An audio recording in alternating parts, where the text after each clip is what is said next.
Hello दोस्तों, welcome to ICM channel. सो हमसे discuss करने वाले दो स्टॉक के बारे में। पहला आपका होने वाला है टाटा स्टील और दूसरा आपका होगा यहाँ पे ट्राइडेंट। तो यार इस वीडियो को जरूर से अंत तक देखना, लेकिन उससे पहले जरूर से इस चैनल को सब्सक्राइब कर सकते हो और इस वीडियो को जरूर से लाइक भी कर देना यदि आपको ये पसंद आए। तो चलो स्टार्ट करते हैं। पहले यहाँ पे डिस्कस करते हैं टाटा स्टील के बारे में। आज आप देख सकते हो कि टाटा स्टील पे जो है 1% से ज़्यादा का जो है आपको गेन देखने को मिल रहा है। हाँ, ऐसा एक चीज़ और है कि यहाँ पे एक आपका न्यूज़ आपको आते हुए दिखाई दे रहा है। पहले हम सब उसको यहाँ पे जो कवर कर लेते हैं, उसके बाद हम सब इसके बारे में जानेंगे कि क्या करना चाहिए। ठीक है, तो यहाँ पे देख सकते हो कि Tata steel to raise 4000 crore, ठीक है, विया बॉन्ड्स के जरिए जो है लगभग टाटा स्टील जो 4000 करोड़ रुपये यहाँ पे फंड रेज कर रही है। ये तो आपका न्यूज़ हो गया। अब यहाँ पे ये समझो कि अभी क्या करना चाहिए टाटा स्टील में, लेकिन उससे पहले एक चीज़ जान लो कि बहुत से लोग क्या बोलते हैं कि टाटा स्टील एक के सही कंपनी नहीं है। देखो यहाँ पे एक चीज़ जान लो कि आपको मेटल जो सेक्टर है ना, वो बहुत ज़्यादा आपका वोलेटाइल सेक्टर होता है। बहुत से लोगों में पेशेंस नहीं होता इस कदर का, और इसलिए लोग बोलते हैं कि ये ख़राब कंपनी है।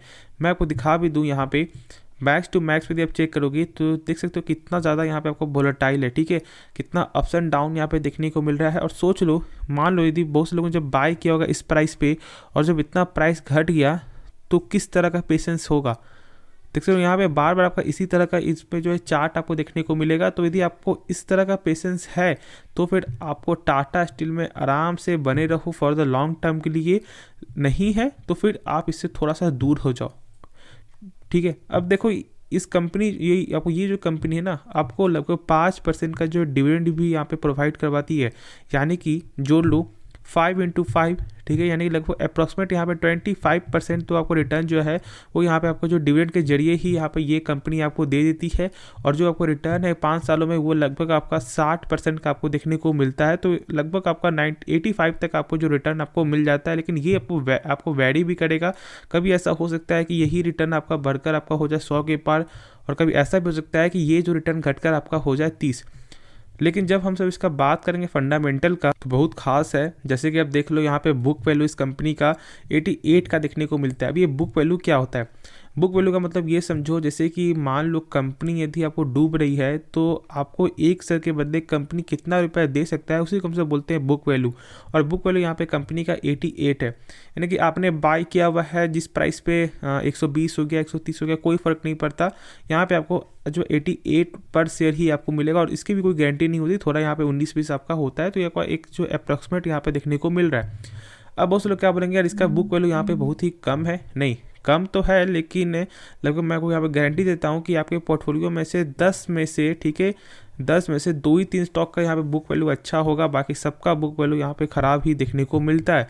तो ऐसे नहीं है, इसका बुक वैल्यू बहुत ज़्यादा स्ट्रॉन्ग आपको देखने को मिलता है। साथ साथ इस कंपनी का ROC देख लो, यहाँ पे आपको जो रिटर्न ऑन कैपिटल एम्प्लॉयड और आपका रिटर्न ऑन इक्विटी दोनों ही आपको बेहतरीन देखने को मिलता है। 31 और 42.6% देखने को मिलता है। अभी ROC क्या होता है, मैंने बहुत सारे वीडियो मैंने बताया हुआ है, लेकिन एक चीज़ मैं बता दूं फिर से यहाँ पे कि ROC का मतलब ये समझो कि कंपनी जब मान लो अपने ऊपर 100 रुपया लगा रही है तो इसका यही 100 रुपया 1 साल बाद कितना रुपया बन जाता है, उसी को हम सब बोलते हैं यहाँ पे ROC। तो कंपनी का 100 रुपये आपका बदल कर हो जाता है 131 रुपये। नहीं, कितना अच्छा यहाँ पे आपको ROC जो है देखने को मिल रहा है। अब चेक करोगे इस बार का नंबर, तो नंबर कुछ यहाँ पे खास देखने को मिला नहीं है। देख रहे हो कि यहाँ पे क्वार्टर ऑन क्वार्टर भी आपका सेल्स में कमी आते हुए दिखाई दिया है, प्लस आपका ईयर ऑन ईयर देखोगे उसमें भी कमी आते हुए आपको दिखाई दे रहा है।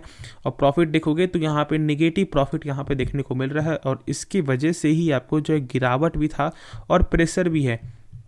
आगे चेक करो यहाँ पे कैश फ्लो इस कंपनी का, तो कैश फ्लो मैंने बताया हुआ है कि जो भी सामान बेच रही है कंपनी उसका पैसा जो है आपको रिटर्न मिल रहा है या फिर नहीं मिल रहा है।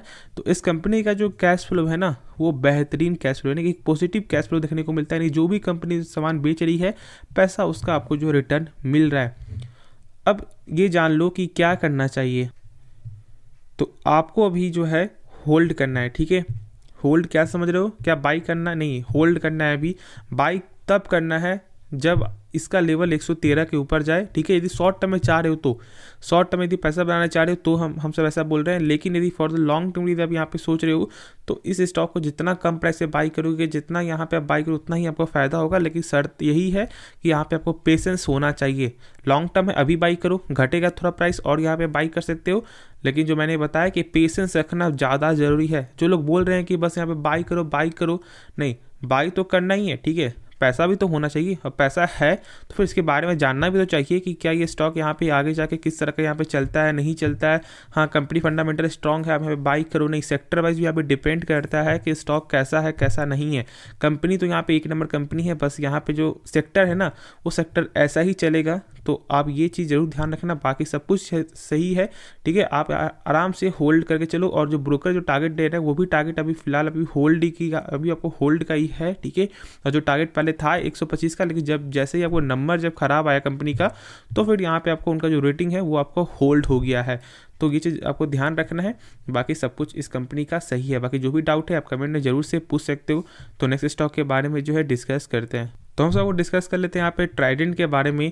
और ये एक ऐसा स्टॉक है जो लगभग बहुत पहले क्या था कि यहाँ पे लगातार गेन आपको होते हुए दिखाई दे रहा था, ठीक है, लगभग 70 तक जाते हुए दिखाई दिया।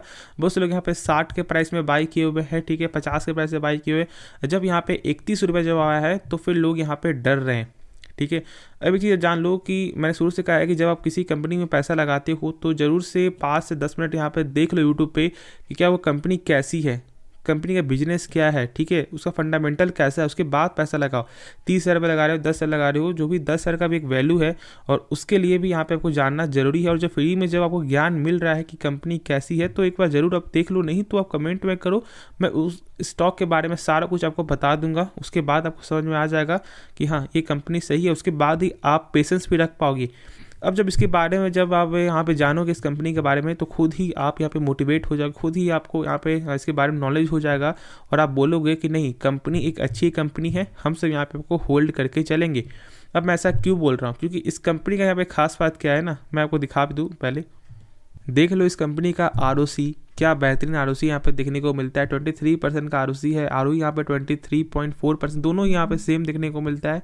और जिसे यहाँ पे ROC और ROE के बारे में नहीं मालूम है तो मैंने इसके पिछले टॉपिक में, यानी कि जो टाटा स्टील के बारे में जो मैंने बताया है, उस पर जाके यहाँ पे आप चेक कर लो, आपको समझ में आ जाएगा कि यहाँ पे इस कंपनी का ROC और ROE कितना अच्छा है। अब बात है जब इस कंपनी का आपका आता है सेल्स का और इस बार का नंबर का, तो कुछ खास देखने को नहीं मिला है आपको ईयर ऑन ईयर के, ठीक है।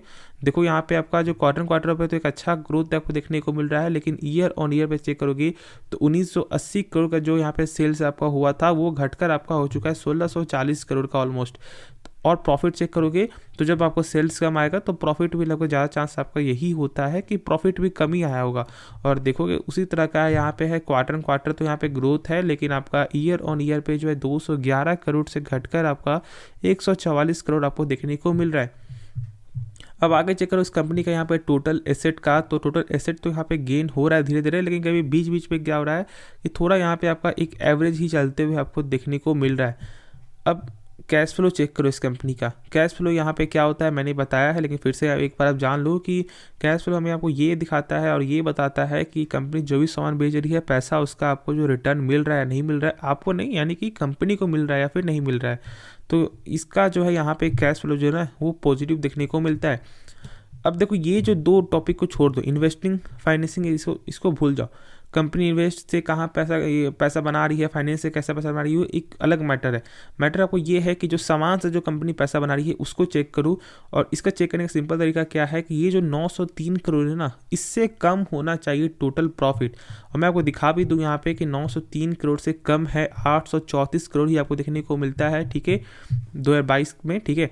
तो एक अच्छा यहाँ पे कैश फ्लो देखने को मिल रहा है इस कंपनी का, और इसलिए बोलता हूँ कि यहाँ पे कंपनी का फंडामेंटल स्ट्रांग है। अब देखोगे आपको प्रमोटर होल्डिंग तो लगभग 72.9 लगभग 94% का यहाँ पे आपका प्रमोटर होल्डिंग्स है।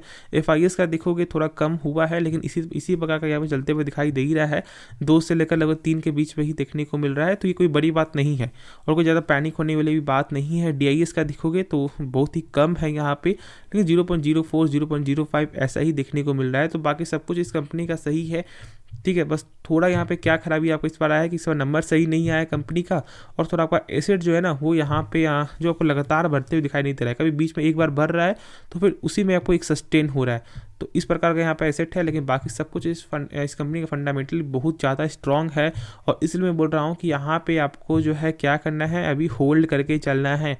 अब होल्ड मैंने क्यों कहा, क्योंकि टेक्निकल वाइज से जब तक यहाँ पे आपका जो 34-35 के ऊपर जो आपको सस्टेन नहीं करता है, तब तक अभी आपको फ्रेश बाई नहीं करना चाहिए फॉर द शॉर्ट टर्म के लिए। लॉन्ग टर्म पर्पस या अभी आपने जब बाई किया हुआ है, ठीक है, जिस प्राइस पे, तो आपको भी होल्ड ही करना है और डरने की जरूरत नहीं है। पेशेंस यहाँ पे नहीं खोना है, ना यहाँ पे पैनिक होना है। बहुत से लोग यहाँ पैनिक क्रिएट कर देते हैं, लेकिन पैनिक होने की कोई ज़रूरत नहीं है। और आप इसे बताओ, ठीक है, और आप जो मैंने जो बताया इस वीडियो में वो आप दिखाओ कि हाँ आरओसी इस कंपनी कितना अच्छा है, आरओई कितना अच्छा है, और तुम कैसे बोल रहे हो कि यार ये कंपनी ख़राब है। तो आपको इसके बारे में नॉलेज होना चाहिए, तो ही आप यहाँ पे बता भी सकते हो कि हाँ ये कंपनी एक अच्छी कंपनी है, क्योंकि इसका फंडामेंटल स्ट्रॉन्ग है। स्टॉक यहाँ पे आपका जो है लगभग 3 टॉपिक से ये स्टॉक आपको चलता है, ठीक है, और हम सब यहाँ पे बाई करते हैं। पहला क्या आपका फंडामेंटल देखते हैं, क्या आपका फंडामेंटल स्ट्रॉन्ग है, ठीक है, यानी कि एक में यहाँ पे आपको ये कंपनी ने यहाँ पे टिक मार दिया है। दूसरा क्या आपका होता है, वो न्यूज़ होता है। अब ये न्यूज़ एक ऐसा यहाँ पे आपको प्लेयर है कि जब यहाँ पे फंडामेंटल स्ट्रांग हो या टेक्निकल बुलिश हो, कोई फर्क नहीं पड़ता, न्यूज़ खराब आएगा, स्टॉक यहाँ पे आपको लगातार यहाँ पे गिरेगा, ठीक है। तो ये सबसे ज़्यादा यहाँ पे मैटर करता है। और जो थर्ड है वो है आपका यहाँ पे टेक्निकल और आपका फंडामेंटल, वो दोनों आपके हाथ में। यहाँ पे आप पूरा जो समझ सकते हो कि कैसा है कैसा नहीं है, लेकिन न्यूज़ नहीं है। तो यदि आप 2 चीज़ भी यदि आप सही से जान लोगे ना, तो एक मार्केट में आप सस्टेन करोगे, और जब सस्टेन करोगे तो खुद ही पैसा यहाँ पे आपको बनेगा। बाकी डाउट है आपको, कमेंट जरूर पूछना। किसी भी स्टॉक के बारे में यदि आप जानना चाहते हो कमेंट जरूर करो, मैं उसके बारे में आपको वीडियो बना दूंगा। तो चलो इस वीडियो को अंत करते हैं। होप ये वीडियो में आपको जो भी डाउट है सब क्लियर हो गया होगा। तो इस चैनल को जरूर से सब्सक्राइब कर देना और इस वीडियो को जरूर से लाइक कर देना। तो मिलते हैं नेक्स्ट वीडियो में, तो तब तक के लिए धन्यवाद।